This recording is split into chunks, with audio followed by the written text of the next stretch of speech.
오늘 함께 나누실 말씀은 고린도전서 1장 26절에서 31절까지의 말씀입니다. 오늘 함께 나누실 말씀은 고린도전서 1장 26절에서 31절까지의 말씀입니다. 함께 26절부터 31절까지를 합독하도록 하겠습니다. 형제들아, 너희를 부르심을 보라. 육체를 따라 지혜로운 자가 많지 아니하며 능한 자가 많지 아니하며 문벌 좋은 자가 많지 아니하도다. 그러나 하나님께서 세상에 미련한 것을 택하사 지혜 있는 자들을 부끄럽게 하려 하시고 세상의 약한 것들을 택하사 강한 것들을 부끄럽게 하려 하시며 하나님께서 세상의 천한 것들과 멸시받는 것들과 없는 것들을 택하사 있는 것들을 패하려 하시나니 이는 아무 육체도 하나님 앞에서 자랑하지 못하게 하려 하심이라. 너희는 하나님으로부터 나서 그리스도 예수 안에 있고 예수는 하나님으로부터 나와서 우리에게 지혜와 의로움과 거룩함과 구원함이 되셨으니 기록된 바 자랑하는 자는 주 안에서 자랑하라 함과 같게 하려 함이라. 아멘. 바울의 오늘 본문을 통해서 고린도 성도들에게 무엇을 말하고자 하느냐를 알기 위해서는 저희는 고린도라는 지역에 대해서 조금 이해가 필요합니다. 그래서 고린도를 조금 더 깊게 조사하다 보면 고린도라는 지역의 특성이 나타납니다.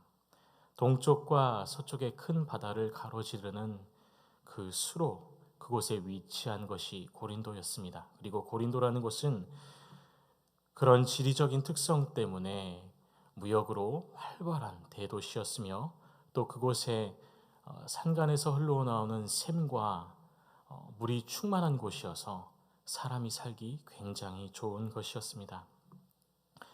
무역이 이루어진다는 것은 무역 물품과 문화와 종교와 학문이 충만하게 그곳에 있다는 것입니다. 그러다 보니 유행에 민감할 수밖에 없고 그러다 보니 성공을 위해서 몰려드는 사람이 많을 수밖에 없고 그곳에 달변가와 학자들이 많을 수밖에 없는 것이죠. 오늘날에도 동기부여 강사들이 굉장히 인기가 많죠. 마찬가지로 고린도에도 그랬습니다. 어떻게 하면 인생을 값지게 살 것인가? 어떻게 하면 인생을 남들보다 더 훌륭하게 살 것인가? 인생이란 무엇인가? 삶이란 우리를 어떻게 다루고 있는가? 많은 문제들을 많은 달변가들이 모여서 이야기하고 가르쳤습니다. 어떤 이들은 그들이 가지고 있는 지식을 돈으로 바꾸어 부여하게 되기도 하고 어떤 이들은 그곳에서 명성을 얻으려고 열심히 강의하고 또 많은 이들의 지도자 또 교사가 되기도 했습니다. 당시 헬라 문화의 중심이었던 이 고린도 그곳에는 세상의 유행, 세상의 문화가 굉장히 빠르게 급변하고 발달하고 있었습니다. 사도 바울이 활동하던 당시에만 해도 고린도의 인구는 70만이었다고 합니다. 그러니 그 70만 명들, 그 모임 가중에 얼마나 경제적 활동이 활발했으며 또 학문 또한 활발했겠습니까? 그리고 그 안에 경쟁 또한 얼마나 활발했겠습니까? 당시의 고린도의 위상은 에베소의 길리기아, 시리아의 안디옥, 애굽의 알렉산드리아에 이어서 큰 도시에 해당하는 도시로 큰 도시에는 성공을 위해서 몰려드는 사람이 많을 수밖에 없었습니다. 그러다 보니 이들의 마음 가운데는 평안이란 있을 수 없고요. 그들의 마음 가운데는 성공을 향한 그 갈망만이 충만했습니다. 당시의 기록에 따르면 이 고린도 지역에는 많은 신전들이 있었고 그 신전 중에서도 아테네 신전에는 공창이 약 2천 명 정도 있었다고 합니다. 사람의 욕망이 모인 곳에 음란과 비교와 또 차등이 있는 것처럼 이 고린도에도 마찬가지였습니다.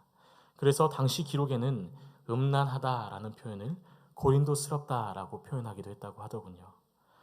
마찬가지로 이 고린도는 굉장히 혼란스러운 곳이었고 그곳에 바울이 도착해서 전한 말씀이 무엇이냐면 바로 예수님은 누구이신가? 예수님은 우리에게 무엇인가? 라는 것을 가르쳤습니다. 사도행전 18장 5절에 보면 바울이 하나님의 말씀에 붙잡혀 예수는 그리스도라 밝히 증언하였다라고 기록하고 있습니다. 바울이 그 말씀을 전할 때에는 성령에 붙들려서 말씀을 전했는데, 바울이 이 말씀을 전할 때 말씀에 붙잡혀라는 단어가 실은 성령의 들림을 받아서 성령의 강권적인 역사에 붙들려서 말씀을 전하고 있다라고 하는 것을 우리에게 알려주고 있습니다. 그런데 바울이 이곳에서 말씀을 전할 때 한순간, 그 한순간에 성령이 붙들린 것이 아니고 내내 계속해서 지속해서 그 성령의 역사 가운데 있었다는 것을 오늘 본문에서 이야기하고 있는데, 26절 말씀에 이 바울이 이렇게 말씀을 전하고 은혜로운 그 회심의 역사들이 고린도 교회에서 일어났음에도 불구하고 이 고린도에 바울이 떠나자 문제들이 발생하는데, 그것이 26절의 말씀입니다.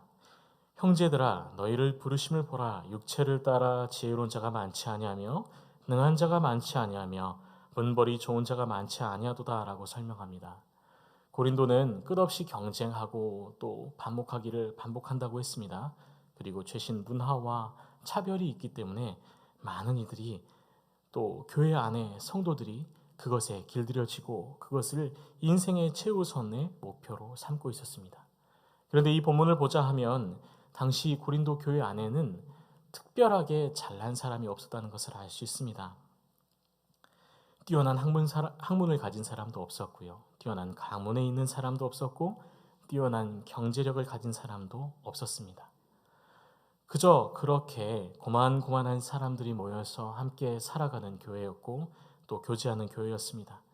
그런데 이렇게 그럭저럭 살아가는 사람들의 눈 가운데 당연히 세상 가운데 성공이 보일 수밖에 없고 학문이 보일 수밖에 없고 남들보다 좋은 처지에 처할 수밖에 없는 그 고린도를 바라보면서 더욱더 좋은 지위에 놓이기를 원하는 사람들이 생겨나겠죠. 그러다 보니 예수 그리스도의 복음 가운데 충만함을 누리는 것이 아니고 이제 세상을 바라보고 세상을 자랑거리로 삼으려 하는 마음들이 생겨나게 됩니다. 고린도 교회 공동체 안에 음란함과 차별과 세상의 지식들이 생겨나면서 교회는 병들기 시작합니다. 그래서 다시 순수하게 예수님을 바라보고 근본적인 그리스도인의 삶을 살아가기 위해서 필요한 것에 대해 바울은 그들에게 서신으로 이야기하고 이 부분에 대해서 세 가지로 분명하게 말씀하십니다. 첫 번째로는 미련한 자와 지혜로운 자, 두 번째로는 약한 것들과 강한 것들, 세 번째로는 천한 것과 멸시받는 것, 그리고 없는 것과 있는 것을 비교합니다. 세상의 관점에서는 당연히 쓰여지는 것들은 부유하고 지혜롭고 충만한 것들이 쓰여져야 하는데 하나님께서 쓰시는 것들은 부유하고 충만하고 넘치는 것들이 아니었다는 겁니다. 오히려 하나님께서 쓰시는 것들은 부족하고 나약하고 더욱 필요한 것들이었는데 그 이유가 무엇이었을까요? 바로 29절의 말씀처럼 하나님 앞에서 어떤 것도 자랑거리가 되지 않기 위해서 그렇게 저에게 허락하신 것이죠. 이 시점에서 저희는 우리 장로교인의 신앙 고백인 웨스트민스터 소유리 문답 1문을 한번 생각해 볼 필요가 있습니다. 1문은 사람의 제일 되는 목적은 무엇입니까? 라고 질문하며 답으로는 사람의 제일 되는 목적은 하나님을 영화롭게 하고 즐거워하는 것입니다. 라고 답합니다. 고린도는 자랑할 것, 비교할 것, 그것들이 너무 많은 도시였습니다. 우람한 신상들, 거대한 신전들, 값비싼 옷감과 장신구들, 으리으리한 집들, 사람들의 신분의 차이가 또 지식의 차등이 비교의 대상이었지만 오히려 하나님의 관점에서는 오직 하나님만 자랑하도록 하는 것, 오직 하나님만 우리의 자랑거리가 되게 하는 것, 그것이 하나님의 뜻이요 하나님의 기쁨이 되는 것이었습니다. 29절의 말씀 한 번 더 말씀을 읽어드리겠습니다. 아무 육체도 하나님 앞에서 자랑하지 못하게 하려 하심이라. 아멘. 더불어 오직 우리의 근본이 하나님으로부터 왔다는 것, 그리고 하나님을 자랑하게 우리의 삶이 이루어져야 한다는 것, 오직 하나님만 영광되는 삶을 살아야 한다는 것. 우리 그리스도인들은 그렇습니다. 오직 자랑할 것은 세상의 가치, 세상의 방법, 세상의 지위가 아니라 겸손하게 오직 하나님만을, 오직 하나님의 영광만을 우리의 삶을 통하여 나타내고 자랑하여야 할 것입니다. 30절의 말씀, 너희는 하나님으로부터 나서 그리스도 예수 안에 있고 예수는 하나님으로부터 나와서 우리에게 지혜와 의로움과 거룩함과 구원함이 되셨으니. 이 본문을 헬라어 본문으로 보게 되면 이렇습니다. 예수는 하나님으로부터 우리에게 온 지혜이신데 곧 의로움과 거룩함과 구원함이 되셨다. 아멘. 이 말씀이 무엇이겠습니까? 우리가 걸치는 이 세상의 모든 것 있잖아요. 명예, 또 삶의 가치, 또 인생의 즐거움, 인생의 지혜, 이 모든 것이 어디서부터 왔다고요? 바로 하나님께로부터 예수 그리스도를 통하여 우리에게 온다는 것입니다. 사랑하는 성도 여러분, 우리는 무엇을 통하여, 무엇을 향하여 어떻게 살아야 할까요? 오늘의 본문은 오늘을 살아가는 저희에게 분명히 말씀하십니다. 나의 삶의 목적은 오직 우리 주님이시라는 것, 하나님을 자랑함으로 오직 하나님으로 사랑하라고, 살아가라고 말씀하고 있습니다. 오늘 세상의 사람들은 모두 자신의 것을, 또 자신의 영광을 자랑하기에 바쁩니다. 그리고 자신을 과시하고 광고하기 바쁩니다. 우리는 무엇을 광고해야 할까요? 바로 우리의 삶을 통하여서 오직 하나님만을 광고하며 또 하나님만이 우리의 삶의 목적이요 근본이요 영광이라는 것을 광고하고 나타내야 하지 않겠습니까? 세상의 위대한 부자도 시간 앞에는 무력합니다. 건강한 육체도 시간 앞에 무력합니다.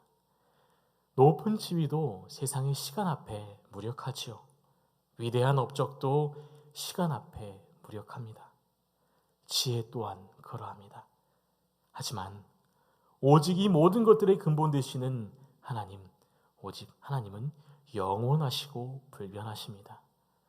우리가 지혜롭게 하나님을 근본으로 삼으며 자랑하며 영광으로 삼는 사랑하는 우리 성도님 되시기를 소망합니다.